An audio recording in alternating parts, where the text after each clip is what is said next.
Mais avant d'aller plus loin, si vous aimez les histoires qui bouleversent et qui transforment, n'oubliez pas de vous abonner à cette chaîne pour ne manquer aucun moment de vérité. Et dites-moi, de quel pays regardez-vous cette vidéo? À quelle heure êtes-vous en train de me découvrir? Je veux savoir où se trouvent ceux qui ont encore le courage de regarder la vérité en face. Et si vous êtes sur votre téléphone portable, appuyez sur ce petit bouton pour hype cette vidéo. Cela aide énormément à faire parvenir ce message à plus de personnes qui en ont désespérément besoin. Préparez-vous à découvrir la vérité la plus dérangeante qu'un être humain puisse affronter. Le jour où votre essence est morte et où vous n'avez rien remarqué. Vous souvenez-vous du dernier moment où vous avez ressenti quelque chose de vrai? Pas cette excitation artificielle provoquée par une notification sur votre téléphone. Pas ce soulagement temporaire après avoir coché une tâche sur votre liste interminable. Je parle de cette sensation brûlante, viscérale, qui vous faisait sentir vivant jusqu'au bout des doigts. Quand avez-vous ressenti cela pour la dernière fois? Il y a un mois, une année, une décennie? Spinoza a identifié ce moment avec une précision chirurgicale. C'est le jour où vous avez commencé à confondre l'anesthésie émotionnelle avec la maturité. Vous vous souvenez quand une chanson vous faisait pleurer sans raison apparente? Quand une conversation pouvait changer votre perception du monde entier? Quand tomber amoureux ressemblait à une révolution intérieure? Puis, quelque chose a changé. On vous a dit que ces émotions intenses étaient puériles, exagérées, inappropriées pour quelqu'un de votre âge. Alors vous avez appris à les étouffer, d'abord un peu, puis complètement. Et la société a applaudi cette transformation. Vos parents ont respiré de soulagement. Vos professeurs vous ont félicité pour être devenus raisonnables. Vos collègues vous ont accepté parce que vous ne faisiez plus de vagues. Mais qu'est-ce qui est vraiment mort ce jour-là? Votre immaturité ou votre âme? Spinoza, dans sa philosophie radicale de l'affect et de la puissance d'être, a compris ce que peu osent admettre. Nous appelons croissance, ce qui est en réalité une forme de mort progressive. Nous glorifions l'engourdissement émotionnel en le baptisant sagesse. Nous célébrons l'extinction de notre feu intérieur en le qualifiant de stabilité émotionnelle. Mais est-ce vraiment de la sagesse?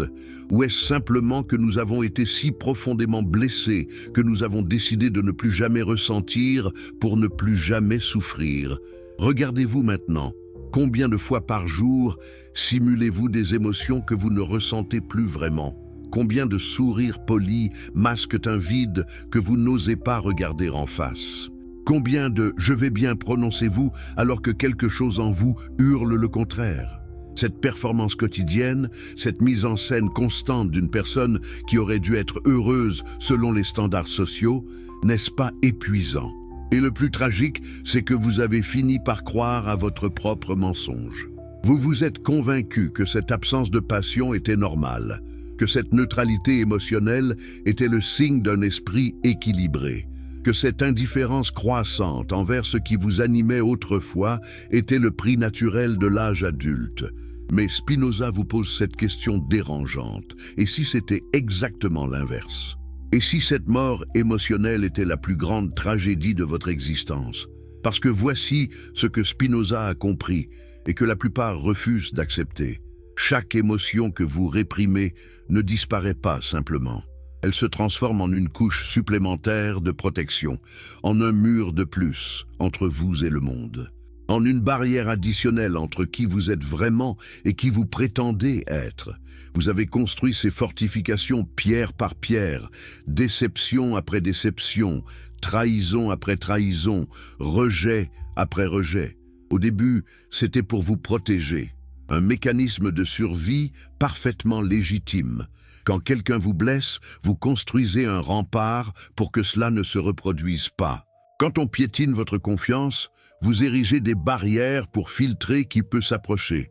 Quand on ridiculise votre vulnérabilité, vous vous enfermez dans une armure émotionnelle. C'était censé, c'était nécessaire, c'était temporaire.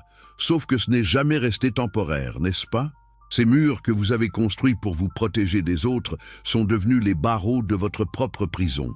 Ces barrières que vous avez érigées pour contrôler qui entre dans votre vie vous empêchent maintenant de sortir.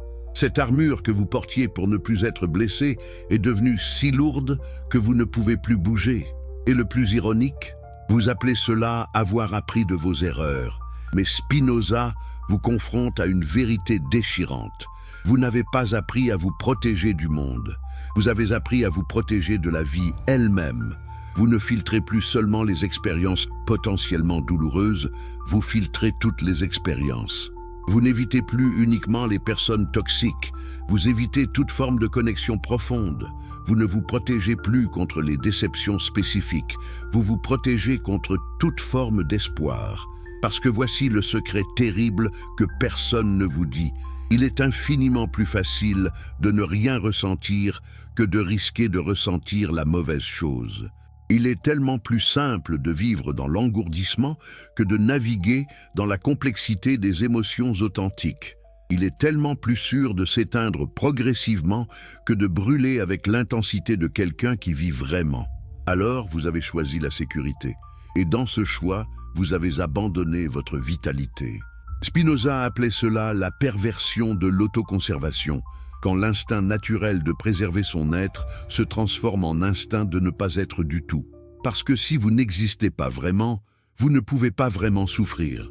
Si vous ne ressentez rien intensément, rien ne peut vous détruire profondément. Si vous ne vous investissez jamais complètement, vous ne pouvez jamais être complètement dévasté. Cette logique est impeccable. Elle est aussi la recette parfaite pour une vie qui n'en est pas une. Regardez votre quotidien avec honnêteté. Combien de moments vivez-vous réellement versus combien de moments traversez-vous simplement en mode automatique? Quand vous mangez, goûtez-vous vraiment ce que vous consommez ou est-ce juste du carburant que vous ingérez machinalement? Quand vous parlez à quelqu'un, êtes-vous vraiment présent dans la conversation ou votre esprit est-il déjà en train de préparer votre prochaine réplique ou de penser à votre prochaine obligation?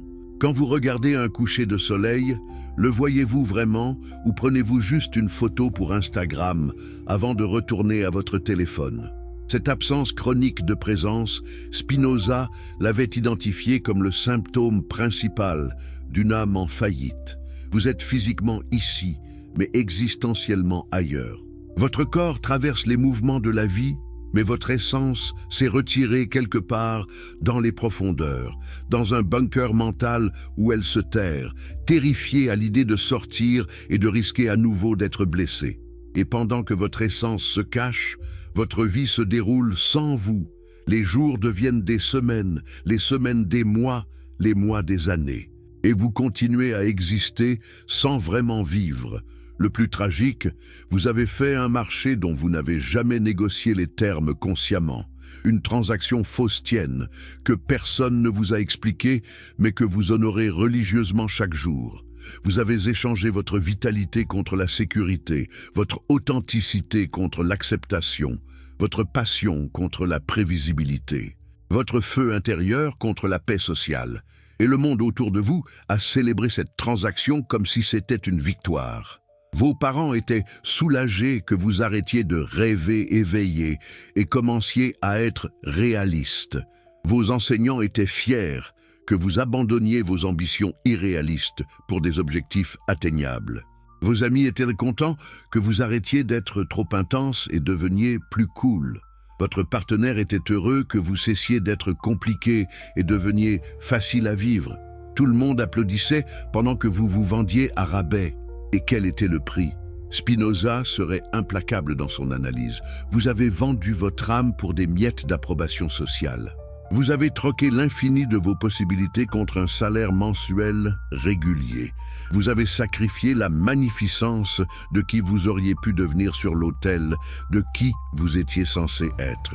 Et maintenant, des années plus tard, vous vous réveillez avec cette sensation sourde et persistante que quelque chose manque terriblement. Mais vous ne savez plus quoi, parce que vous avez oublié ce que c'était que d'être complet.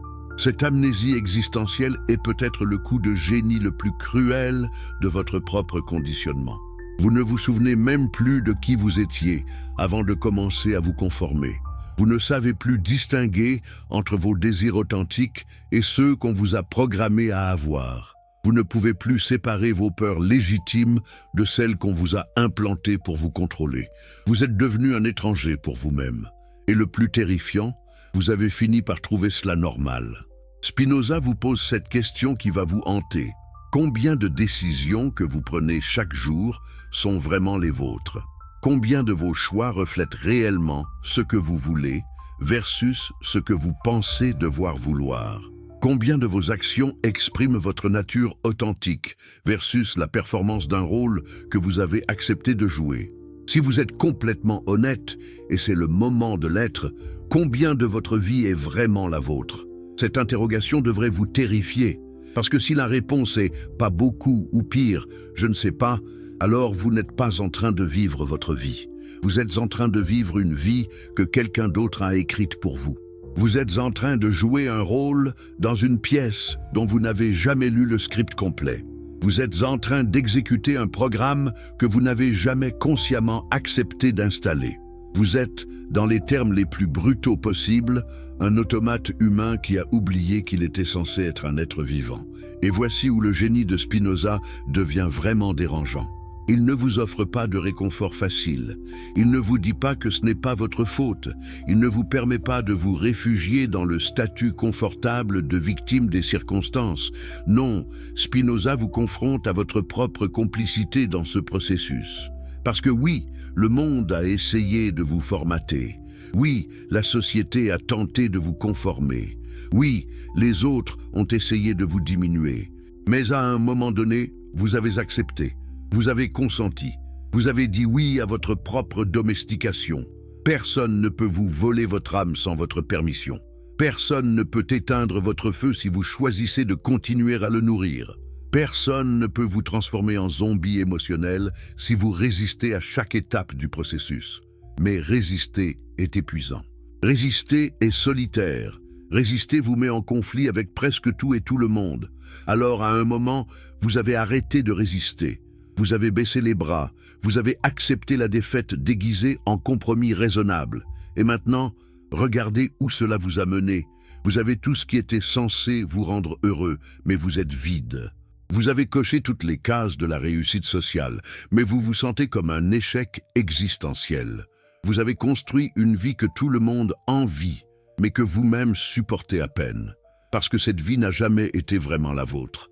C'est une vie préfabriquée, un modèle standard que vous avez accepté parce que concevoir votre propre vie aurait demandé trop de courage. Spinoza ne vous jugera pas pour cela, mais il ne vous laissera pas non plus vous échapper dans des excuses confortables. Il vous force à regarder la vérité en face. Vous êtes en train de mourir lentement. Et chaque jour où vous choisissez la sécurité plutôt que l'authenticité est un jour de plus, où cette mort progresse. Vous ne mourrez pas d'un coup, vous ne vous effondrerez pas dramatiquement. Non, vous vous éteindrez progressivement, imperceptiblement, jusqu'à ce qu'un jour, vous réalisiez que vous ne vous souvenez même plus de ce que ça faisait d'être vraiment vivant. La vraie mort n'est pas quand votre cœur s'arrête de battre. La vraie mort est quand vous arrêtez de lutter pour la vie qui compte vraiment. Et selon Spinoza, la plupart des gens meurent des décennies avant que leur corps ne s'arrête. Ils marchent, ils parlent, ils travaillent, ils accomplissent des tâches, mais ils ne vivent plus. Ils existent, ils persistent, ils perdurent, mais ils ne vivent pas. Et quelque part, profondément enfouis sous toutes les couches de déni et de rationalisation, ils le savent. Vous le savez. Vous l'avez toujours su. C'est pourquoi cette sensation de vide ne disparaît jamais vraiment, peu importe combien vous essayez de la remplir avec des distractions, des acquisitions, des accomplissements. Vous vous souvenez de vos rêves? Pas ceux que vous avez la nuit. Je parle de ces visions de ce que vous vouliez devenir, accomplir, créer, expérimenter quand vous étiez plus jeune et que tout semblait encore possible. Ces aspirations qui vous faisaient vibrer, qui vous réveillaient avec un sentiment d'excitation, qui donnaient un sens et une direction à votre existence. Où sont-ils maintenant, ces rêves? La plupart d'entre vous savent exactement où, enterrés vivants dans le cimetière de votre pragmatisme forcé. Spinoza a identifié ce moment avec une clarté brutale, le moment de l'assassinat aspirationnel. Ce n'est pas que vous avez oublié vos rêves, c'est que vous avez appris à les considérer avec le même mélange de nostalgie et d'embarras que vous réservez aux photos de vous, adolescent, avec une coupe de cheveux ridicule. Il y a eu un instant précis. Vous vous en souvenez peut-être si vous creusez assez profondément dans votre mémoire. Vous avez partagé un rêve, un vrai, quelque chose qui venait vraiment de votre cœur. Et quelqu'un, peut-être un parent bien intentionné, peut-être un ami réaliste, peut-être un mentor pragmatique, vous a regardé avec ce sourire. Vous savez de quel sourire je parle. Ce sourire qui dit « Oh, comme c'est mignon » sans dire un mot. Ce sourire qui communique « Tu comprendras quand tu seras plus mature ». Ce sourire qui transmet « Pauvre enfant naïf » avec une clarté dévastatrice. Ou pire encore, peut-être qu'ils ont ri. Un rire qui se voulait bienveillant, taquin, mais qui a résonné dans votre âme, comme une exécution publique de votre espoir. Un rire qui disait que vos aspirations étaient disproportionnées, inappropriées, au-dessus de votre station. Un rire qui vous enseignait que rêver grand était une forme d'arrogance qu'il fallait corriger. Ce jour-là, quelque chose en vous est mort. Pas immédiatement, mais lentement, comme une plante qu'on arrête d'arroser. Vous n'avez pas renoncé à vos rêves tout de suite. Au début, vous avez résisté intérieurement. Vous vous êtes dit que vous leur prouveriez qu'ils avaient tort, que vous réussiriez malgré leur scepticisme, que leur rire se transformerait en stupéfaction admirative quand vous accompliriez ce qu'ils jugeaient impossible. Mais voici ce que Spinoza a compris avec une précision chirurgicale. Le doute répété finit toujours par infecter même la croyance la plus forte. Parce qu'ils n'ont pas arrêté avec ce premier commentaire, n'est-ce pas? Chaque fois que votre rêve refaisait surface dans une conversation, il y avait un nouveau commentaire réaliste. Chaque fois que vous mentionniez votre aspiration, quelqu'un se sentait obligé de vous ramener sur terre. Chaque fois que votre passion transparaissait, quelqu'un trouvait nécessaire de tempérer votre enthousiasme avec une dose de réalité. Goutte après goutte, commentaire après commentaire, ils ont empoisonné votre relation avec vos propres désirs. Et le poison a fonctionné. Progressivement, imperceptiblement, vous avez commencé à voir vos rêves à travers leurs yeux plutôt qu'à travers les vôtres. Ce qui était autrefois une vision excitante est devenu une fantaisie embarrassante. Ce qui était une aspiration légitime est devenu une ambition démesurée. Ce qui était un désir profond est devenu un caprice immature. Vous avez intériorisé leur scepticisme jusqu'à ce qu'ils deviennent votre propre voix intérieure. Spinoza identifie cela comme l'une des formes les plus insidieuses d'oppression. Quand vous commencez à vous opprimer vous-même, avec les outils que d'autres vous ont donnés, quand vous devenez votre propre geôlier, armé des croyances limitantes que d'autres ont implantées en vous, quand vous supprimez vos propres rêves avant même que quelqu'un d'autre ait la chance de le faire, par anticipation du rejet que vous avez appris à attendre. Et alors, commence le processus que Spinoza appelait la substitution du fini à l'infini. Puisque vous ne pouvez plus supporter la douleur de rêver de l'impossible, vous commencez à rêver de l'atteignable. Puisque vous ne pouvez plus endurer le ridicule de vouloir l'extraordinaire, vous vous contentez de vouloir le convenable. Puisque vous ne pouvez plus gérer la vulnérabilité de poursuivre ce qui vous fait vraiment vibrer, vous poursuivez ce qui est socialement acceptable. Vous avez troqué « je veux créer quelque chose qui change le monde » contre « je veux une augmentation de salaire ». Vous avez échangé « je veux vivre une grande aventure » contre « je veux une maison avec un jardin ». Vous avez remplacé « je veux ressentir intensément chaque moment de ma vie » contre « je veux une retraite confortable ». Ces nouveaux objectifs ne sont pas mauvais en soi, mais sont-ils vraiment les vôtres ou sont-ils simplement ce qui reste quand vous avez abandonné ce que vous vouliez vraiment? Spinoza vous confronte à cette question insupportable. Quand avez-vous arrêté de poursuivre ce qui vous fait sentir vivant et commencé à poursuivre ce qui vous fait paraître réussi? Quand avez-vous cessé d'écouter votre voix intérieure et commencé à suivre le script que la société a écrit pour vous? Quand avez-vous remplacé vos véritables désirs par des objectifs préfabriqués qui ne vous appartiennent même pas? Parce que voici la vérité déchirante. Vous connaissez la différence. Vous savez reconnaître quand vous poursuivez quelque chose parce que vous le voulez vraiment versus quand vous le poursuivez parce que vous êtes censé le vouloir. Vous sentez la différence entre un objectif qui vient de votre essence et un objectif qui vient de votre programmation sociale. Votre corps le sait. Votre intuition le sait. Cette petite voix que vous ignorez constamment le sait. Mais reconnaître cette différence est trop douloureux. Parce que si vous admettez que vous poursuivez des rêves qui ne sont pas les vôtres, vous devez affronter des questions terrifiantes. Qu'est-ce que je veux vraiment? Qui serais-je si j'avais le courage de vivre authentiquement? Quelle vie devrais-je construire si j'écoutais ma vraie nature plutôt que les attentes sociales? Et ces questions mènent à des réalisations encore plus terrifiantes. Peut-être que la vie que j'ai construite ne me convient pas du tout. Peut-être que les 10, 20, 30 dernières années ont été une déviation massive de qui je suis censé être. Peut-être que j'ai gaspillé des décennies à vivre la mauvaise vie. Cette prise de conscience est tellement douloureuse que la plupart des gens font tout pour l'éviter. Ils préfèrent continuer à vivre la mauvaise vie plutôt que d'admettre qu'elle est mauvaise. Ils préfèrent poursuivre des rêves qui ne sont pas les leurs plutôt que de faire face à la responsabilité terrifiante de découvrir et de poursuivre leurs vrais rêves. Ils préfèrent mourir lentement d'inauthenticité que de vivre intensément dans leur vérité. Et si je vous disais que votre plus grand ennemi n'est pas le manque d'argent, pas les circonstances difficiles, pas même les autres personnes? Et si votre pire adversaire était cette petite phrase innocente que vous répétez comme un mantra? Pas encore, pas maintenant, bientôt. Combien de fois l'avez-vous prononcé cette semaine? Combien de rêves avez-vous relégués au demain qui n'arrive jamais?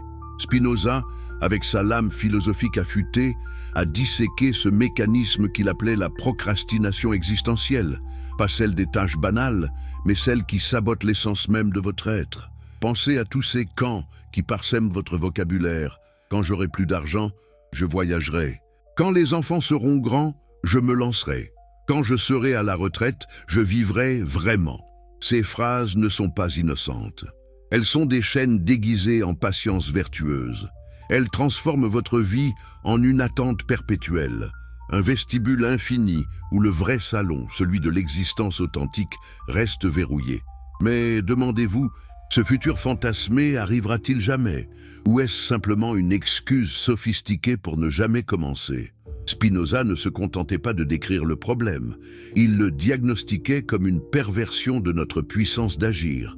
Selon lui, nous sommes des êtres de désir et de conatus, cette force vitale qui nous pousse à persévérer dans notre être. Mais quand nous reportons indéfiniment nos aspirations véritables, nous trahissons ce conatus fondamental. Nous ne vivons plus pour affirmer notre essence. Nous survivons en attendant des conditions extérieures qui valideront notre existence. Et le temps file, inexorable, pendant que vous préparez le terrain pour une vie que vous ne vivrez peut-être jamais. Rappelez-vous ce projet qui vous tenait à cœur il y a 5 ans. Cette passion que vous avez mise de côté temporairement pour des priorités plus urgentes. Cette version de vous-même que vous avez promis de libérer dès que possible. Où est-elle aujourd'hui? Enterrée sous des couches de rationalisation, éteinte par l'habitude du report? Ou pire, oubliée parce que vous ne supportez plus la douleur de ce qu'elle représente? Une vie non vécue? Spinoza vous murmure à l'oreille, chaque jour d'attente est un jour volé à votre puissance d'être. Chaque plus tard est un fragment d'éternité que vous gaspillez. Et cette illusion du parfait timing, n'est-ce pas la plus belle escroquerie que vous vous racontez? Vous attendez le courage parfait, la confiance absolue, les ressources idéales. Mais le courage ne se cultive pas dans l'attente, il naît dans l'action imparfaite. La confiance ne grandit pas dans la planification infinie, elle s'édifie sur des échecs concrets surmontés. Les ressources ne tombent pas du ciel, elles se multiplient quand vous commencez avec ce que vous avez. Spinoza l'avait vu. L'excès de préparation n'est pas de la prudence, c'est de la peur masquée en stratégie. Vous ne préparez pas le terrain, vous creusez votre propre tombe procrastinationnelle. Combien de vies se sont écoulées ainsi? Des millions de personnes qui meurent avec le regret, non pas de ce qu'elles ont fait, mais de ce qu'elles n'ont jamais osé commencer. Elles accumulent des économies pour des voyages qu'elles ne feront jamais. des diplômes pour des carrières qu'elles n'exerceront pas, des justifications pour des rêves qu'elles n'honoreront pas. Et à l'instant final, quand le voile se lève, elles réalisent que le temps n'était pas leur allié, mais leur bourreau silencieux. Spinoza pose la question fatidique: préférez-vous une vie parfaite dans l'imaginaire ou une vie imparfaite mais réelle? Cette tyrannie du bientôt ne s'arrête pas à vos rêves personnels, elle infecte vos relations, vos choix quotidiens, votre façon même de respirer l'instant. Combien de fois avez-vous dit non à une invitation spontanée parce que pas le bon moment? Combien de conversations profondes avez-vous esquivées pour plus tard? Combien de soleils couchants avez-vous manqué en attendant le parfait appareil photo ou l'humeur idéale? Vous volez le présent à vous-même, ce joyau irremplaçable, pour un futur qui se moque de vos promesses. Spinoza, dans son Éthique, nous enseigne que le bien suprême réside dans l'augmentation de notre puissance de comprendre et d'agir ici et maintenant. Pas dans un hypothétique paradis postérieur, pas dans une retraite dorée, pas dans un « quand tout sera aligné ». Le présent est le seul temps qui existe réellement. Le futur n'est qu'une projection de nos peurs et espoirs. Et pourtant, vous le laissez filer comme du sable entre vos doigts, en échange d'illusions de contrôle. Imaginez un instant que demain ne vienne jamais, que cet accident, cette maladie, cette urgence imprévue balaie tous vos plans méticuleux. Qu'est-ce qui restera? Les heures passées à attendre, les rêves reportés, les justifications accumulées, ou ces fragments d'actions courageuses que vous avez osé entreprendre malgré l'imperfection? Spinoza ne minaude pas. Gaspiller son temps, c'est se gaspiller soi-même. Et se gaspiller soi-même, c'est le seul péché irréparable, car le temps ne revient pas. Mais comment briser ce cycle? Pas par des résolutions grandioses qui s'effritent au premier obstacle, pas par des théories abstraites, par un acte simple, radical. Commencez aujourd'hui, avec ce que vous avez, là où vous êtes. Écrivez cette première ligne du livre que vous procrastinez depuis des années. Appelez cette personne que vous remettez à plus tard. Prenez ce risque que votre cœur vous souffle depuis si longtemps. Spinoza promet, l'action, même minuscule, ravive la flamme du conatus. L'inaction, même justifiée, l'éteint définitivement. Et si cette paralysie par l'analyse était votre façon détournée de vous punir, de vous retenir de briller trop fort, de réussir trop visiblement, de vivre trop pleinement? Parce que réussir impliquerait de quitter la zone grise confortable de l'attente éternelle. Réussir signifierait affronter l'envie des autres, le doute de soi amplifié, la responsabilité d'une vie authentique. Mieux vaut alors l'illusion du « presque prêt », n'est-ce pas? Mais Spinoza voit clair dans ce jeu. Vous n'échappez pas à la vie. Vous vous condamnez à l'antichambre de la vie. Regardez autour de vous, combien d'amis, de collègues, de connaissances vivent cette même comédie. Ils planifient, ils accumulent, ils justifient, ils attendent. Et pourtant, les vrais vivants, ces âmes rayonnantes que vous admirez secrètement, n'attendaient pas les conditions parfaites. Ils ont commencé imparfaits, vulnérables, incertains. Et c'est précisément cette imperfection assumée qui les a rendus invincibles. Pourquoi eux et pas vous? Parce qu'ils ont dit non à la dictature du bientôt. Chaque matin qui se lève est une invitation divine à rompre le contrat de l'attente. Chaque respiration est un rappel que le temps est compté. Chaque battement de cœur crie « Agis maintenant ». Spinoza, excommunié pour avoir osé penser librement, nous lègue cette urgence. Votre vie n'est pas un brouillon à réviser indéfiniment. C'est l'œuvre finale, à sculpter avec audace dès l'instant présent. Quand allez-vous enfin signer ce divorce avec la procrastination existentielle? Poursuivez cette réflexion. Et si le confort que vous chérissez tant était en réalité votre cercueil capitonné? Cette routine rassurante, ce salaire régulier, ces habitudes prévisibles, ne sont-elles pas les coussins douillets d'une mort en sursis? Vous vous réveillez le matin avec un mélange de soulagement et de résignation. Au moins, c'est stable. Mais stable par rapport à quoi? À la tempête exhilarante de la vraie vie, à l'incertitude fertile du changement, à la passion dévorante d'une existence alignée. Spinoza dissèque ce piège avec une précision impitoyable. La zone de confort n'est pas un refuge, c'est une tombe prématurée. Vous avez un emploi que vous tolérez à peine, mais qui paie les factures. Un partenaire qui ne vous élève plus, mais qui est fiable. Des soirées Netflix ritualisées qui vous endorment, mais qui sont reposantes. Tout cela semble raisonnable, adulte, responsable. Mais n'est-ce pas une façon polie de dire « je préfère une mort lente à un risque vital ». Demandez-vous honnêtement, quand avez-vous ressenti pour la dernière fois cette étincelle d'excitation pure au réveil? Pas l'adrénaline factice d'une deadline, pas le soulagement d'un vendredi soir. Non, cette joie viscérale de savoir que vous avancez vers ce qui fait battre votre cœur plus fort. Si cela fait des mois, des années, alors félicitations, vous avez perfectionné l'art de la survie au détriment de la vie. Spinoza nomme cela la conatus perverti, quand la force de persévérance se retourne contre elle-même, préférant l'immobilité à l'expansion. Le plus insidieux dans cette zone de confort, c'est qu'elle se déguise en vertu. Je suis prudent, je suis mature, j'assure l'avenir de ma famille. Mais derrière ces nobles déclarations se cache une peur primitive, celle du saut dans l'inconnu. Parce que changer impliquerait de quitter le connu misérable pour l'inconnu potentiellement magnifique. Et l'esprit humain, dans sa lâcheté calculée, choisit toujours la misère certaine contre la béatitude incertaine.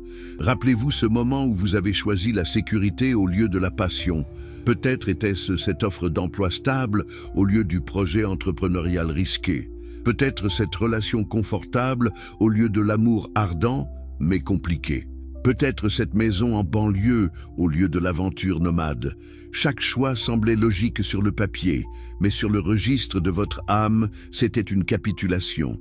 Spinoza vous interroge, et si la vraie folie n'était pas de risquer, mais de s'installer dans l'ennui éternel, cette prison dorée à ses barreaux invisibles, le salaire qui attache, les responsabilités qui enchaînent, les obligations qui paralysent.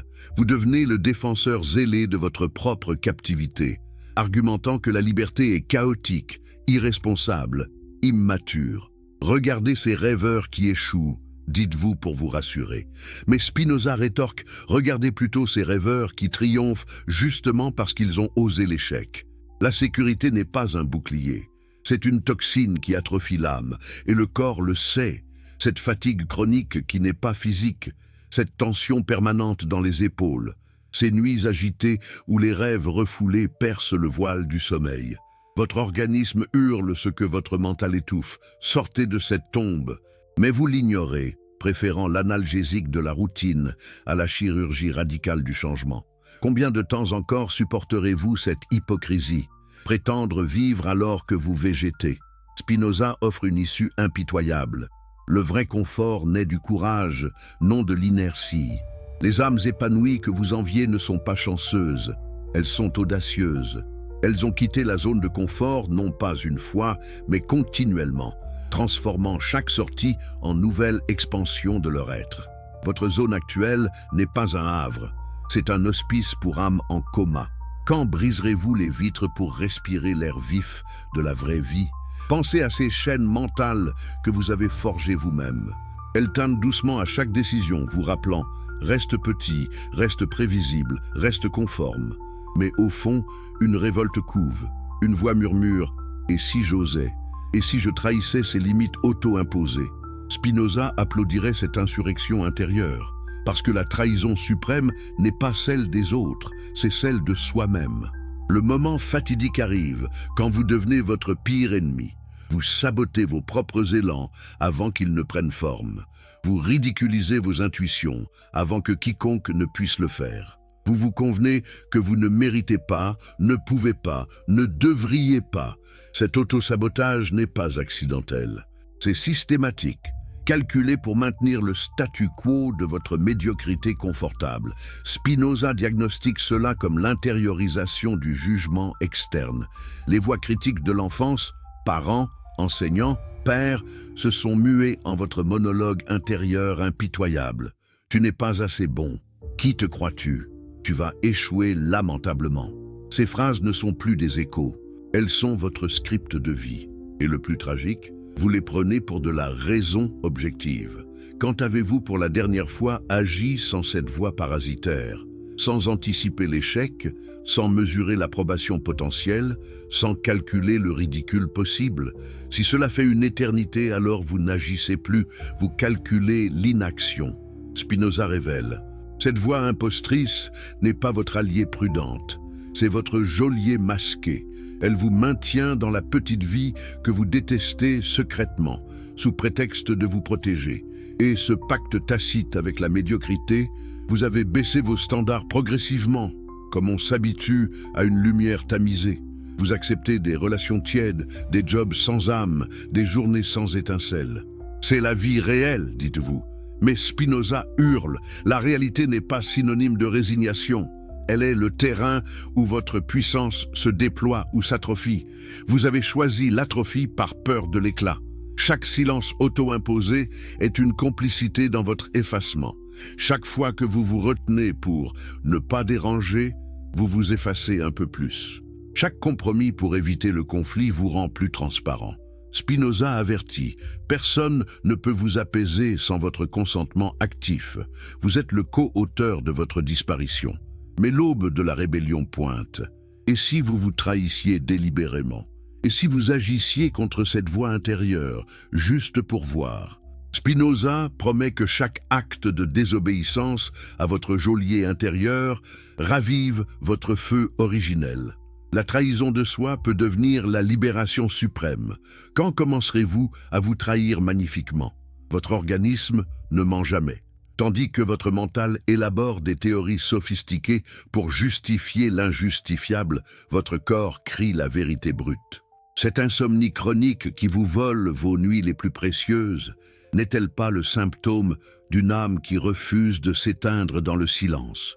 Combien de fois vous êtes-vous retourné dans votre lit, les yeux grands ouverts dans l'obscurité, pendant que des pensées refoulées martèlent votre crâne comme des tambours de guerre? Vous les chassez avec des écrans lumineux, des somnifères, des distractions nocturnes, mais elles reviennent plus insistantes parce que votre corps sait ce que vous refusez d'admettre. Vous ne dormez pas parce que votre existence diurne est un cauchemar éveillé. Et ces tensions musculaires permanentes, ces nœuds dans vos épaules qui refusent de se délier, ces mâchoires serrées, même dans le sommeil, ne sont-elles pas les chaînes invisibles de toutes ces émotions que vous avez emprisonnées depuis des années? Spinoza, avec sa compréhension profonde du corps comme première expression de l'âme, voyait ces symptômes comme des cris muets.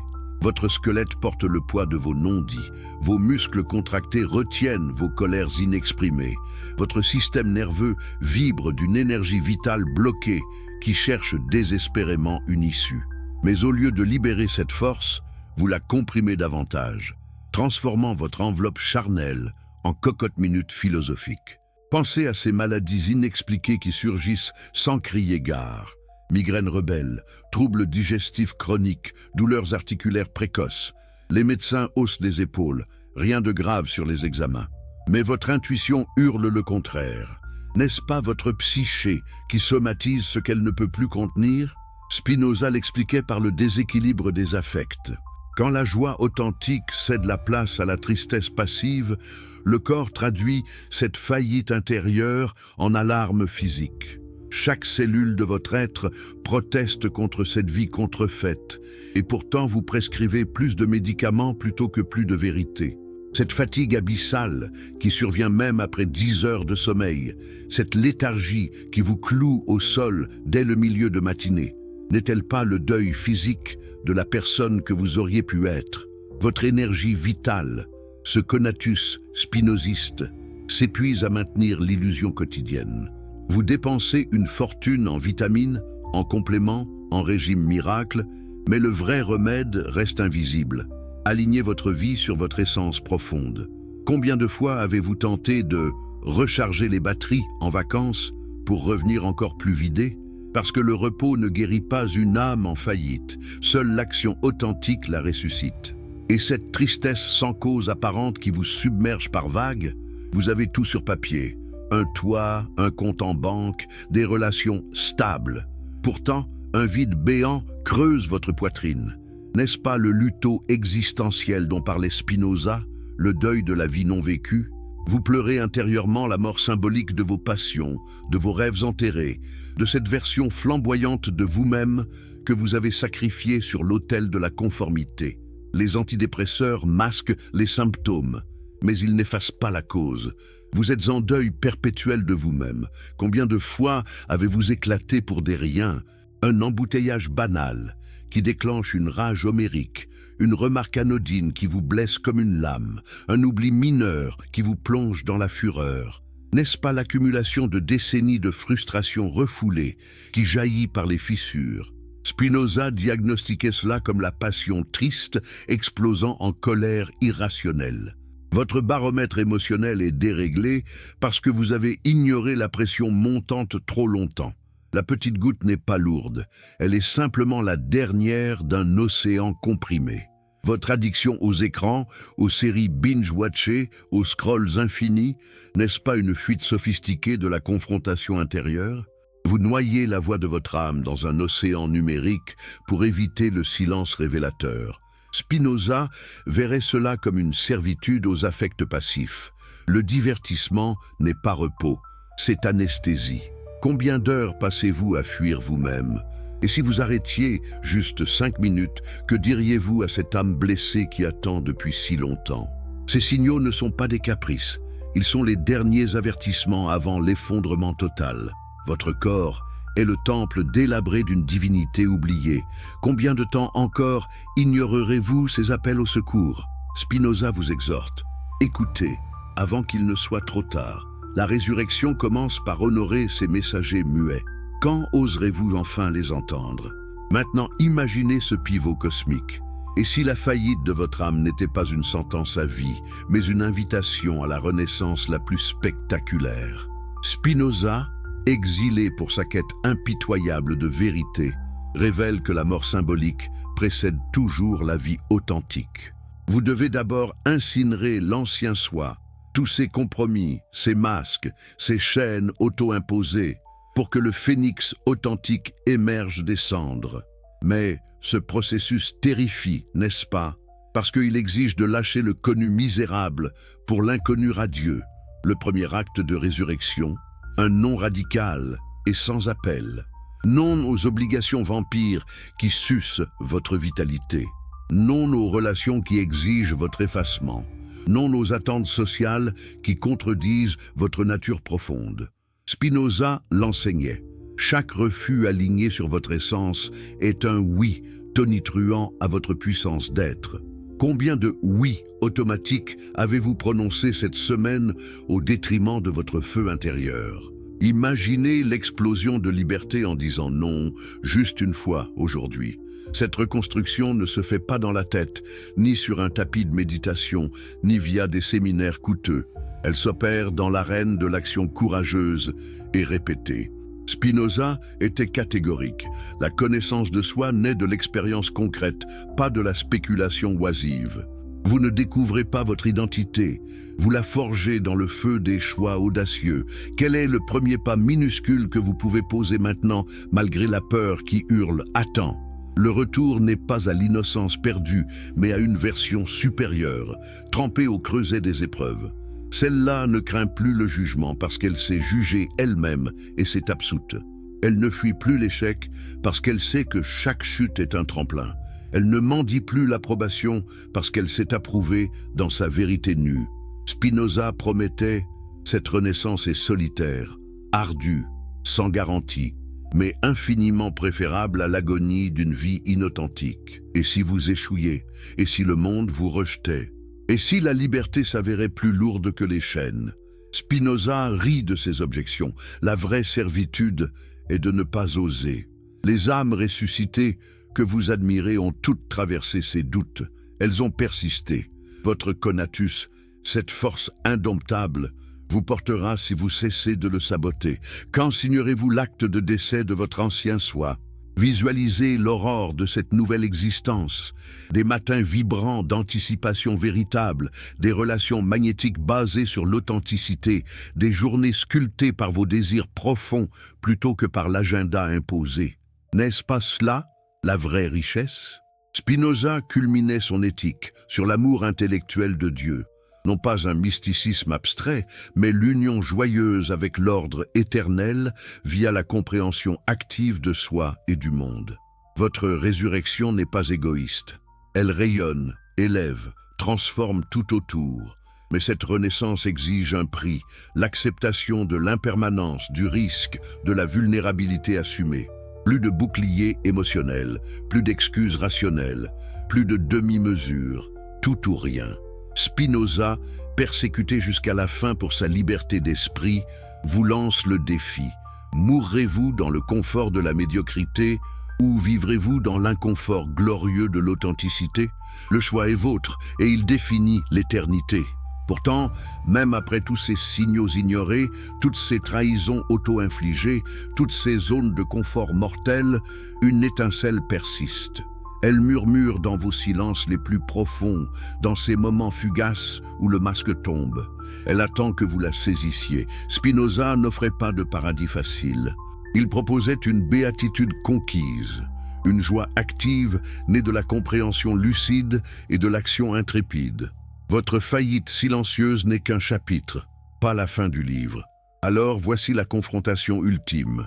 Continuerez-vous à performer une vie qui n'est pas la vôtre ou osez-vous l'incendie purificateur de la Renaissance?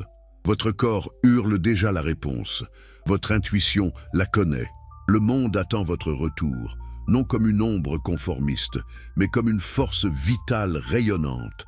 Combien de temps encore retarderez-vous cette résurrection qui palpite en vous? Et maintenant, face à ce miroir impitoyable que Spinoza vous tend, quelle décision allez-vous prendre? Votre âme en faillite silencieuse implore « Ressuscitez-moi ». Le conatus vibre « Agissez maintenant ». L'éternité observe « Choisissez la vie ». Si ces mots ont fissuré vos certitudes, si vous avez reconnu votre propre ombre dans ce récit, le voyage ne fait que commencer. Abonnez-vous pour les prochaines révélations qui déconstruiront tout ce que vous croyiez savoir. Partagez avec ceux qui végètent encore dans l'illusion. Et dans les commentaires, confessez. Quel signal corporel avez-vous le plus ignoré? Quel premier nom allez-vous prononcer aujourd'hui? La renaissance commence par votre réponse. Le monde change quand vous changez. Agissez. Revenons à cette révolte qui gronde en vous. Vous sentez bien qu'il y a quelque chose qui ne colle plus. Entre ce que vous montrez et ce que vous vivez, entre ce que vous dites et ce que vous ressentez, entre la personne que le monde croit connaître et celle qui murmure derrière vos yeux fatigués. Jusqu'à quand allez-vous supporter cette fracture? Spinoza vous l'aurait demandé sans détour. Combien de temps un être peut-il survivre en contradiction permanente avec sa propre nature avant de se disloquer complètement? Chaque fois que vous vous forcez à jouer un rôle pour ne pas déranger, un morceau de vous se détache et s'en va. Vous êtes poli alors que vous êtes en colère. Vous dites « ça va » alors que tout s'écroule à l'intérieur. Vous riez avec des gens qui ne vous comprennent pas, simplement parce que c'est plus simple que de rester seul. N'est-ce pas une lente hémorragie d'authenticité, goutte après goutte? Spinoza dirait que votre puissance d'exister se dissout dans des compromis qui n'ont jamais été vraiment les vôtres. Regardez comme vous faites taire spontanément tout élan sincère dès qu'il se présente. Vous avez envie de dire non, vous dites oui. Vous avez envie de partir, vous restez. Vous avez envie de pleurer, vous souriez. À force, vous ne savez même plus ce que vous ressentez réellement. Est-ce que ce silence intérieur est vraiment de la paix ou juste le mutisme d'une âme qu'on a bâillonnée trop longtemps? Combien de vous différents cohabitent dans votre corps sans jamais se rencontrer? Spinoza vous met acculé dans un coin. La trahison de soi n'est jamais neutre. Elle produit des symptômes. Elle se manifeste par cette sensation d'être étranger à votre propre vie, comme si vous regardiez quelqu'un d'autre agir à votre place. Avez-vous déjà eu cette impression étrange, au milieu d'une conversation, d'observer votre bouche prononcer des phrases qui ne sont pas vraiment les vôtres, de sentir votre tête hocher un accord que votre cœur refuse? N'est-ce pas là la preuve que votre vie est devenue un théâtre dont vous n'êtes plus l'auteur? Et si vous osiez imaginer, ne serait-ce qu'un instant, ce que serait une journée sans trahison de vous-même? Une seule. Une journée durant laquelle vous diriez ce que vous pensez réellement. Vous feriez ce qui est aligné avec vous. Vous couperiez ce qui vous détruit au lieu de continuer à l'alimenter. Serait-ce le chaos absolu ou, au contraire, une forme de clarté brutale mais libératrice? Spinoza parierait sur la clarté, parce que la vérité, même dérangeante, est toujours plus puissante que le mensonge confortable. Cette vérité, vous la touchez parfois du bout des doigts, dans ces instants où vous êtes seul, sans bruit, sans écran, sans masque, parfois sous la douche, parfois en voiture, parfois au milieu de la nuit.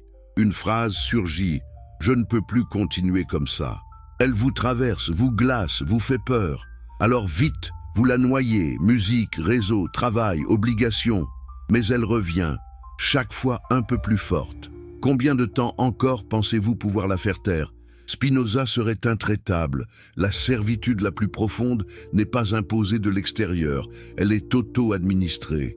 Vous vous enchaînez vous-même à des vies, des rôles, des systèmes de pensée qui vous détruisent. Vous connaissez les clés, mais vous refusez de les utiliser. Pourquoi?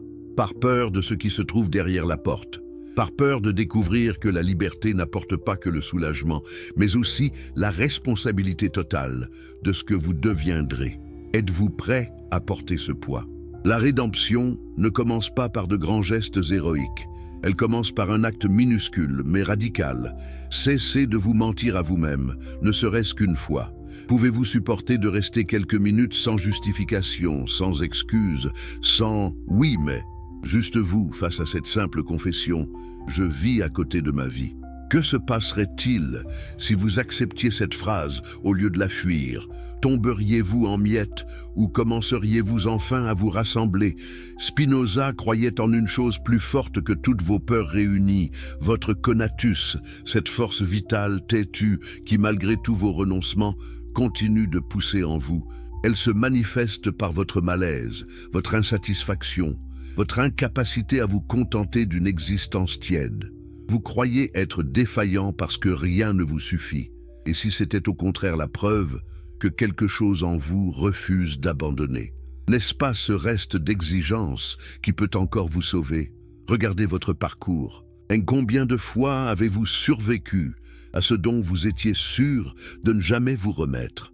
Vous aviez juré « Si ça m'arrive, je ne m'en relèverai pas ». Pourtant, vous êtes toujours là, un peu plus cabossé, certes, mais debout. N'est-ce pas la preuve que vous sous-estimez votre capacité de renaissance? Si vous avez pu survivre au pire sans être aligné avec vous-même, imaginez ce que vous pourriez traverser une fois pleinement aligné. Spinoza ne vous offre pas une vie sans douleur.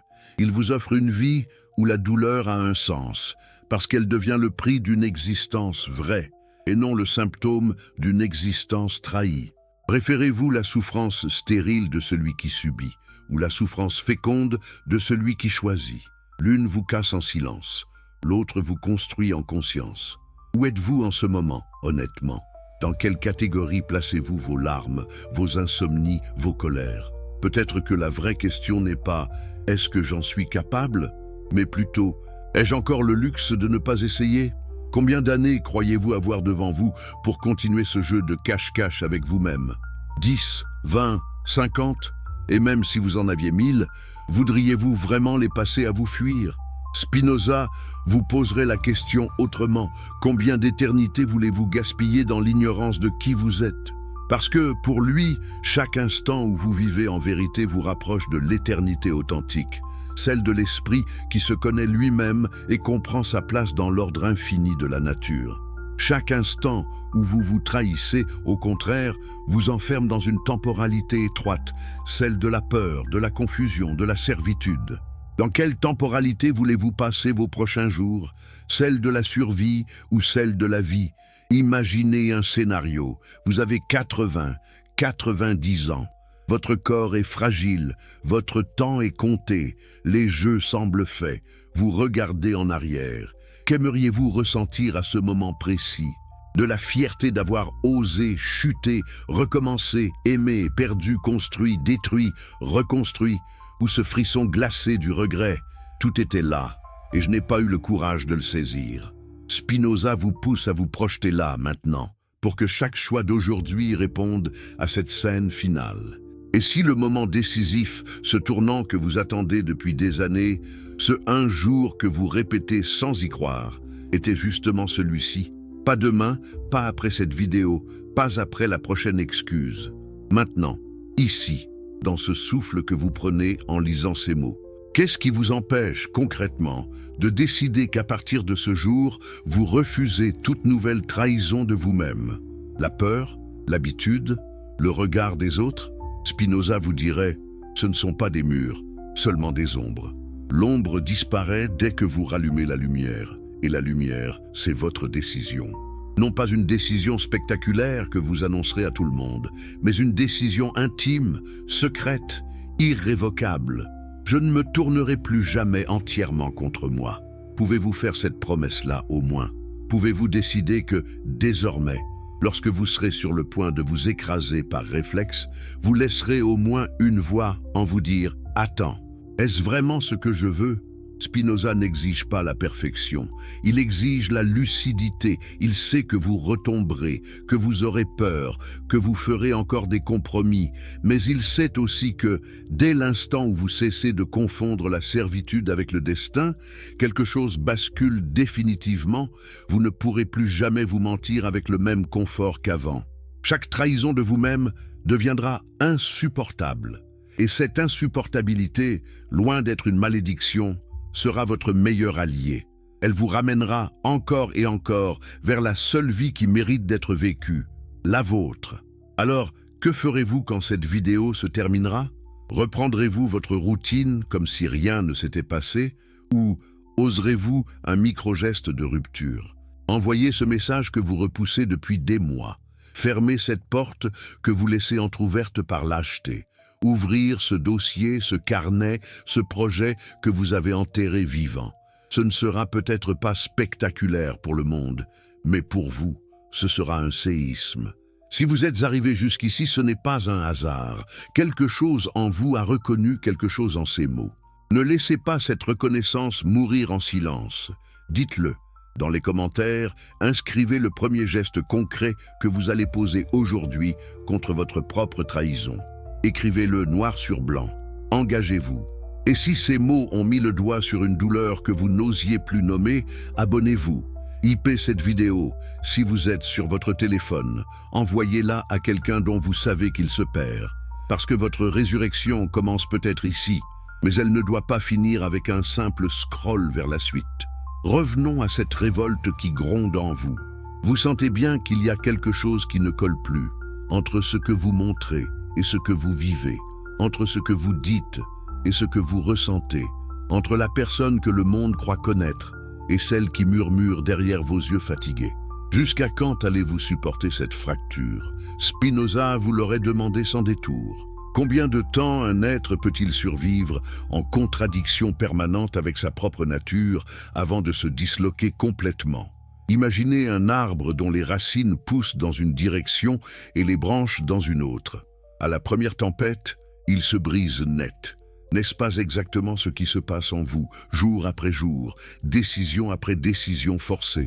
Chaque fois que vous vous forcez à jouer un rôle pour ne pas déranger, un morceau de vous se détache et s'en va. Vous êtes poli alors que vous êtes en colère. Vous dites « ça va » alors que tout s'écroule à l'intérieur. Vous riez avec des gens qui ne vous comprennent pas, simplement parce que c'est plus simple que de rester seul. N'est-ce pas une lente hémorragie d'authenticité, goutte après goutte? Spinoza dirait que votre puissance d'exister se dissout dans des compromis qui n'ont jamais été vraiment les vôtres. Et ces compromis s'accumulent, formant une carapace de plus en plus épaisse, jusqu'à ce que vous ne sentiez plus rien du tout. Quand avez-vous perdu le contact avec cette sensibilité brute qui faisait de vous un être vivant et non un automate social? Regardez comme vous faites taire spontanément tout élan sincère dès qu'il se présente. Vous avez envie de dire non, vous dites oui. Vous avez envie de partir, vous restez. Vous avez envie de pleurer, vous souriez. À force, vous ne savez même plus ce que vous ressentez réellement. Est-ce que ce silence intérieur est vraiment de la paix ou juste le mutisme d'une âme qu'on a bâillonnée trop longtemps? Combien de vous différents cohabitent dans votre corps sans jamais se rencontrer? Le matin, le professionnel ambitieux. Le soir, l'épuisé qui rêve d'autre chose. La nuit, l'insatisfait qui rumine. Et aucun d'eux ne se parle vraiment. Spinoza appellerait cela une division de l'essence, une fragmentation du conatus qui affaiblit au lieu de renforcer. Spinoza vous met acculé dans un coin. La trahison de soi n'est jamais neutre. Elle produit des symptômes. Elle se manifeste par cette sensation d'être étranger à votre propre vie, comme si vous regardiez quelqu'un d'autre agir à votre place. Avez-vous déjà eu cette impression étrange, au milieu d'une conversation, d'observer votre bouche prononcer des phrases qui ne sont pas vraiment les vôtres, de sentir votre tête hocher un accord que votre cœur refuse? N'est-ce pas là la preuve que votre vie est devenue un théâtre dont vous n'êtes plus l'auteur? Et qui écrit le scénario maintenant? Les attentes familiales? Les normes professionnelles? Les likes sur les réseaux? Ou simplement l'habitude de ne plus questionner? Et si vous osiez imaginer, ne serait-ce qu'un instant, ce que serait une journée sans trahison de vous-même? Une seule. Une journée durant laquelle vous diriez ce que vous pensez réellement. Vous feriez ce qui est aligné avec vous. Vous couperiez ce qui vous détruit au lieu de continuer à l'alimenter. Serait-ce le chaos absolu ou, au contraire, une forme de clarté brutale mais libératrice? Spinoza parierait sur la clarté.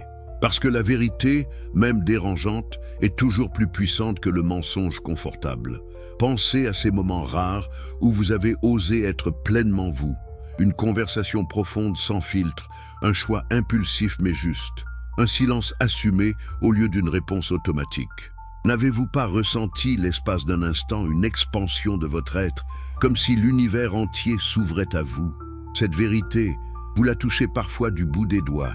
Dans ces instants où vous êtes seul, sans bruit, sans écran, sans masque, parfois sous la douche, parfois en voiture, parfois au milieu de la nuit, une phrase surgit: « Je ne peux plus continuer comme ça ». Elle vous traverse, vous glace, vous fait peur. Alors vite, vous la noyez, musique, réseau, travail, obligation. Mais elle revient, chaque fois un peu plus forte. Combien de temps encore pensez-vous pouvoir la faire taire?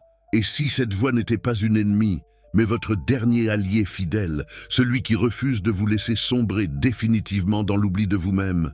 Spinoza serait intraitable. La servitude la plus profonde n'est pas imposée de l'extérieur, elle est auto-administrée. Vous vous enchaînez vous-même à des vies, des rôles, des systèmes de pensée qui vous détruisent. Vous connaissez les clés, mais vous refusez de les utiliser. Pourquoi? Par peur de ce qui se trouve derrière la porte. Par peur de découvrir que la liberté n'apporte pas que le soulagement, mais aussi la responsabilité totale de ce que vous deviendrez. Êtes-vous prêt à porter ce poids? Ou préférez-vous la légèreté illusoire des chaînes qui vous dispensent de choisir vraiment? Regardez autour de vous. Les gens heureux dans leur routine sont-ils vraiment libres ou juste résignés avec style? La rédemption ne commence pas par de grands gestes héroïques. Elle commence par un acte minuscule mais radical. Cessez de vous mentir à vous-même, ne serait-ce qu'une fois. Pouvez-vous supporter de rester quelques minutes sans justification, sans excuse, sans « oui mais » juste vous face à cette simple confession « je vis à côté de ma vie ». Que se passerait-il si vous acceptiez cette phrase au lieu de la fuir? Tomberiez-vous en miettes ou commenceriez-vous enfin à vous rassembler? Spinoza enseigne que la connaissance adéquate de soi commence par cette acceptation nue, sans phare. Et une fois acceptée, la vérité libère des forces insoupçonnées. Spinoza croyait en une chose plus forte que toutes vos peurs réunies. Votre conatus, cette force vitale têtue qui, malgré tous vos renoncements, continue de pousser en vous. Elle se manifeste par votre malaise, votre insatisfaction, votre incapacité à vous contenter d'une existence tiède. Vous croyez être défaillant parce que rien ne vous suffit. Et si c'était au contraire la preuve que quelque chose en vous refuse d'abandonner? N'est-ce pas ce reste d'exigence qui peut encore vous sauver? Pensez à tous ces moments où la vie vous a mis à terre, rupture, échec, perte. Et pourtant, vous avez rebondi. Pourquoi? Parce que ce conatus est indestructible. Il attend juste que vous arrêtiez de le combattre. Regardez votre parcours. Combien de fois avez-vous survécu à ce dont vous étiez sûr de ne jamais vous remettre? Vous aviez juré, si ça m'arrive, je ne m'en relèverai pas.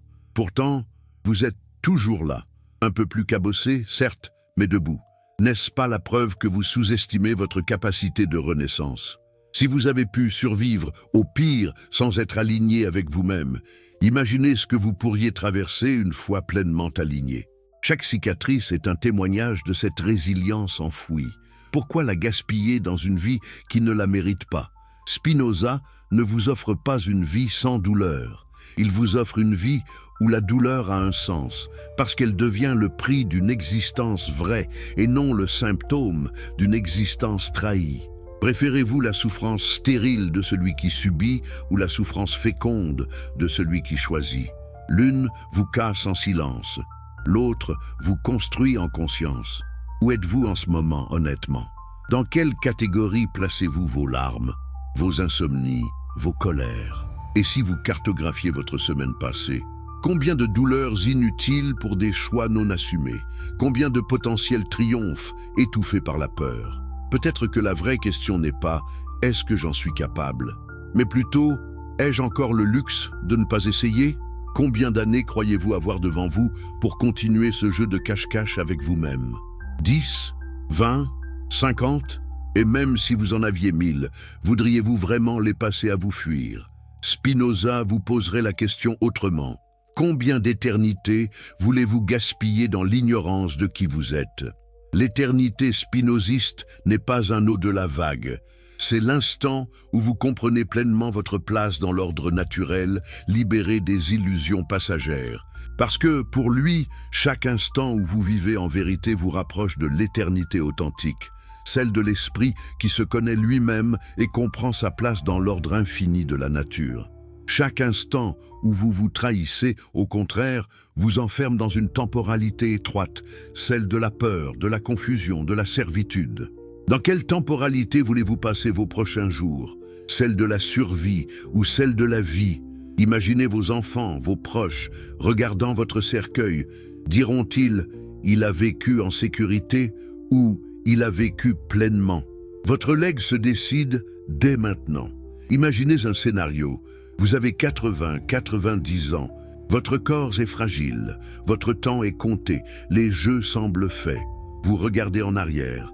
Qu'aimeriez-vous ressentir à ce moment précis? De la fierté d'avoir osé, chuté, recommencé, aimé, perdu, construit, détruit, reconstruit, ou ce frisson glacé du regret? Tout était là. Je n'ai pas eu le courage de le saisir. Spinoza vous pousse à vous projeter là, maintenant, pour que chaque choix d'aujourd'hui réponde à cette scène finale. Et si ce regret n'était pas inévitable? Et si le simple fait de lire ces lignes était déjà le premier pas vers une fin glorieuse? Et si le moment décisif, ce tournant que vous attendez depuis des années, ce un jour que vous répétez sans y croire, était justement celui-ci? Pas demain, pas après cette vidéo, pas après la prochaine excuse. Maintenant, ici, dans ce souffle que vous prenez en lisant ces mots, qu'est-ce qui vous empêche, concrètement, de décider qu'à partir de ce jour, vous refusez toute nouvelle trahison de vous-même? La peur, l'habitude, le regard des autres. Spinoza vous dirait, ce ne sont pas des murs, seulement des ombres. Et les ombres s'effacent à la lumière de l'action, aussi petite soit-elle. L'ombre disparaît dès que vous rallumez la lumière. Et la lumière, c'est votre décision. Non pas une décision spectaculaire que vous annoncerez à tout le monde, mais une décision intime, secrète, irrévocable. Je ne me tournerai plus jamais entièrement contre moi. Pouvez-vous faire cette promesse-là, au moins? Pouvez-vous décider que désormais, lorsque vous serez sur le point de vous écraser par réflexe, vous laisserez au moins une voix en vous dire « Attends, est-ce vraiment ce que je veux ?» Ce simple arrêt, ce minuscule espace entre l'habitude et l'action, peut changer la trajectoire de votre existence. Spinoza n'exige pas la perfection. Il exige la lucidité. Il sait que vous retomberez, que vous aurez peur, que vous ferez encore des compromis. Mais il sait aussi que, dès l'instant où vous cessez de confondre la servitude avec le destin, quelque chose bascule définitivement.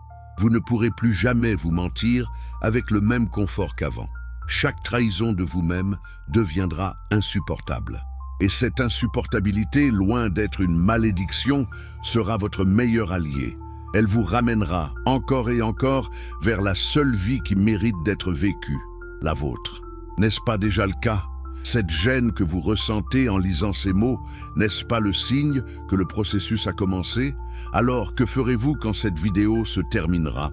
Reprendrez-vous votre routine comme si rien ne s'était passé ou oserez-vous un micro-geste de rupture? Envoyez ce message que vous repoussez depuis des mois. Fermez cette porte que vous laissez entr'ouverte par lâcheté.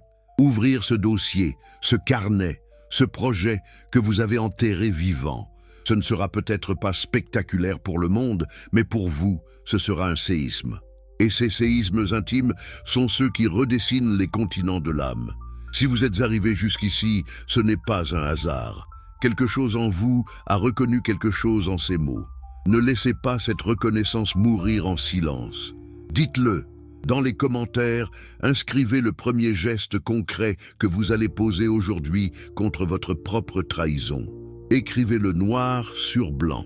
Engagez-vous. Et si ces mots ont mis le doigt sur une douleur que vous n'osiez plus nommer, abonnez-vous. IP cette vidéo si vous êtes sur votre téléphone. Envoyez-la à quelqu'un dont vous savez qu'il se perd.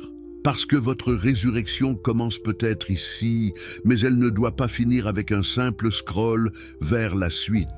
Poursuivons plus loin dans cette exploration impitoyable. Considérez maintenant comment cette trahison de soi s'infiltre dans les moindres recoins de votre quotidien. Prenez votre garde-robe. Portez-vous vraiment ce que vous aimez ou ce qui fait l'affaire, selon les standards? Vos conversations, exprimez-vous pleinement ou mesurez-vous chaque mot pour éviter le malaise? Vos hobbies, les cultivez-vous avec passion ou les avez-vous abandonnés parce qu'ils ne servent à rien? Chaque petite capitulation est un clou de plus dans le cercueil de votre authenticité. Spinoza vous demanderait à quoi ressemble une journée où aucun détail n'est négocié, et les relations. Combien de liens toxiques entretenez-vous par peur de la solitude? Combien de connexions superficielles acceptez-vous par habitude? Combien de potentiels alliés repoussez-vous parce qu'ils vous confrontent à votre propre médiocrité? La trahison commence par tolérer ce qui nous diminue. Elle culmine en normalisant l'intolérable. Quand avez-vous pour la dernière fois dit adieu à quelqu'un ou quelque chose qui vous rongeait l'âme? Maintenant, imaginez l'inverse. Une existence où chaque relation nourrit votre puissance, où chaque interaction amplifie votre joie, où chaque lien est choisi consciemment. N'est-ce pas cela que Spinoza appelait l'amour intellectuel, non pas sentimental, mais une reconnaissance mutuelle des essences? Votre cercle actuel vous élève-t-il ou vous maintient-il au sol? Soyez brutalement honnête. Et combien de personnes autour de vous prospèrent grâce à votre présence versus combien survivent à vos dépens? Plongeons dans le travail. Passez-vous 8 heures par jour à faire ce qui vous vide sous prétexte de stabilité? Ou alignez-vous votre labeur sur ce qui fait chanter votre conatus? Spinoza voyait le travail comme extension de la puissance. Et s'il diminue la vôtre, c'est une servitude déguisée. Quand avez-vous négocié votre feu intérieur contre un chèque mensuel? Et si demain, vous listiez 3 actions pour réaligner votre profession sur votre essence? La santé mentale suit le même chemin. Vos rituels de self-care sont-ils authentiques ou juste des palliatifs pour supporter l'insupportable? Méditez-vous pour vous connecter à vous-même ou pour vous distraire? Faites-vous du sport pour vibrer ou pour compenser le vide existentiel? Spinoza rirait. Les remèdes superficiels ne guérissent pas les maladies de l'âme. Seul l'alignement radical guérit. Et l'argent? Accumulez-vous par peur de manquer ou investissez-vous dans ce qui vous libère? Combien de vos possessions servent votre croissance versus combien vous enchaînent? Spinoza, la richesse véritable est intérieure. L'extérieur n'est que moyen. Redéfinissez votre rapport à l'abondance. Qu'aimeriez-vous créer si l'argent n'était plus une barrière? Les voyages, les lectures, les arts, les avez-vous relégués au plus tard ou les vivez-vous pleinement? Chaque abandon est une trahison. Récupérez-les. Spinoza, la connaissance du monde est connaissance de soi. Ouvrez les portes que vous avez fermées. Maintenant, le futur. Vos plans, sont-ils vôtres ou copier-coller d'un modèle social? Maison, mariage, enfants, retraite, tout colle? Ou y a-t-il un éléphant dans la pièce, ce rêve fou que vous n'osez nommer? Spinoza vous exhorte. Vivez pour l'augmentation de votre puissance, non pour la conformité. Pour conclure cette expansion, revenez à l'instant présent. Que ferez-vous dans l'heure qui vient? Ce geste minuscule qui défie votre inertie, écrivez-le, faites-le, partagez-le. Votre conatus palpite, écoutez-le. Spinoza sourit. La liberté commence par le premier « non » à soi-même. Et si cette vidéo était le catalyseur? Abonnez-vous, Hypes, commentez votre premier pas, la chaîne grandit avec vous. Ensemble, ressuscitons ce qui était mort. Revenons à cette révolte qui gronde en vous. Vous sentez bien qu'il y a quelque chose qui ne colle plus. Entre ce que vous montrez et ce que vous vivez, entre ce que vous dites et ce que vous ressentez, entre la personne que le monde croit connaître et celle qui murmure derrière vos yeux fatigués. Jusqu'à quand allez-vous supporter cette fracture? Spinoza vous l'aurait demandé sans détour.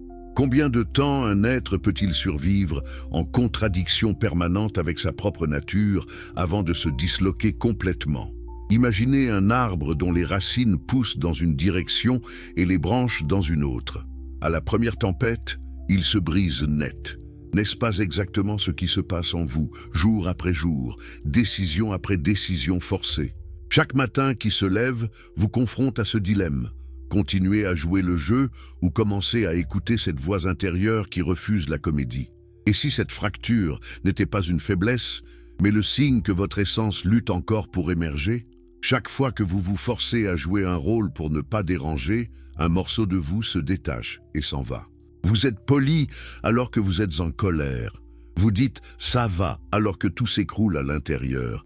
Vous riez avec des gens qui ne vous comprennent pas, simplement parce que c'est plus simple que de rester seul. N'est-ce pas une lente hémorragie d'authenticité, goutte après goutte? Spinoza dirait que votre puissance d'exister se dissout dans des compromis qui n'ont jamais été vraiment les vôtres. Et ces compromis s'accumulent, formant une carapace de plus en plus épaisse, jusqu'à ce que vous ne sentiez plus rien du tout. Quand avez-vous perdu le contact avec cette sensibilité brute qui faisait de vous un être vivant, non un automate social? Rappelez-vous ces moments d'enfance où une émotion vous traversait comme une vague pure, sans filtre, sans jugement. Où est passée cette fluidité, enterrée sous des années de « sois raisonnable », de « ne fais pas de vagues », de « grandis un peu ». Regardez comme vous faites taire spontanément tout élan sincère dès qu'il se présente. Vous avez envie de dire non, vous dites oui. Vous avez envie de partir, vous restez. Vous avez envie de pleurer, vous souriez. À force, vous ne savez même plus ce que vous ressentez réellement. Est-ce que ce silence intérieur est vraiment de la paix ou juste le mutisme d'une âme qu'on a bâillonnée trop longtemps? Combien de vous différents cohabitent dans votre corps sans jamais se rencontrer? Le matin, le professionnel ambitieux. Le soir, l'épuisé qui rêve d'autre chose. La nuit, l'insatisfait qui rumine. Et aucun d'eux ne se parle vraiment. Spinoza appellerait cela une division de l'essence, une fragmentation du conatus qui affaiblit au lieu de renforcer. Comment un être peut-il déployer sa pleine puissance quand il est en guerre permanente avec lui-même? N'est-ce pas comme un bateau dont le capitaine et l'équipage tirent dans des directions opposées? Spinoza vous met acculé dans un coin. La trahison de soi n'est jamais neutre. Elle produit des symptômes. Elle se manifeste par cette sensation d'être étranger à votre propre vie, comme si vous regardiez quelqu'un d'autre agir à votre place. Avez-vous déjà eu cette impression étrange, au milieu d'une conversation, d'observer votre bouche prononcer des phrases qui ne sont pas vraiment les vôtres, de sentir votre tête hocher un accord que votre cœur refuse? N'est-ce pas là la preuve que votre vie est devenue un théâtre dont vous n'êtes plus l'auteur? Et qui écrit le scénario maintenant? Les attentes familiales? Les normes professionnelles? Les likes sur les réseaux? Ou simplement l'habitude de ne plus questionner? Prenez un instant pour revivre votre dernière réunion, votre dernier dîner de famille. Combien de mots avez-vous prononcés qui n'étaient pas vraiment vous? Combien de silences avez-vous imposé à votre vérité pour préserver une harmonie factice? Et si vous osiez imaginer, ne serait-ce qu'un instant, ce que serait une journée sans trahison de vous-même? Une seule. Une journée durant laquelle vous diriez ce que vous pensez réellement. Vous feriez ce qui est aligné avec vous. Vous couperiez ce qui vous détruit au lieu de continuer à l'alimenter. Serait-ce le chaos absolu ou au contraire une forme de clarté brutale mais libératrice? Spinoza parierait sur la clarté, parce que la vérité, même dérangeante, est toujours plus puissante que le mensonge confortable. Pensez à ces moments rares où vous avez osé être pleinement vous. Une conversation profonde sans filtre, un choix impulsif mais juste, un silence assumé au lieu d'une réponse automatique. N'avez-vous pas ressenti l'espace d'un instant, une expansion de votre être, comme si l'univers entier s'ouvrait à vous? Pourquoi ces instants sont-ils si rares? Parce que vous les sabotez systématiquement, par peur de ce qu'ils pourraient déclencher. Cette vérité, vous la touchez parfois du bout des doigts, dans ces instants où vous êtes seul, sans bruit, sans écran, sans masque. Parfois sous la douche, parfois en voiture, parfois au milieu de la nuit. Une phrase surgit. Je ne peux plus continuer comme ça. Elle vous traverse, vous glace, vous fait peur. Alors, vite, vous la noyez. Musique, réseau, travail, obligation. Mais elle revient, chaque fois un peu plus forte.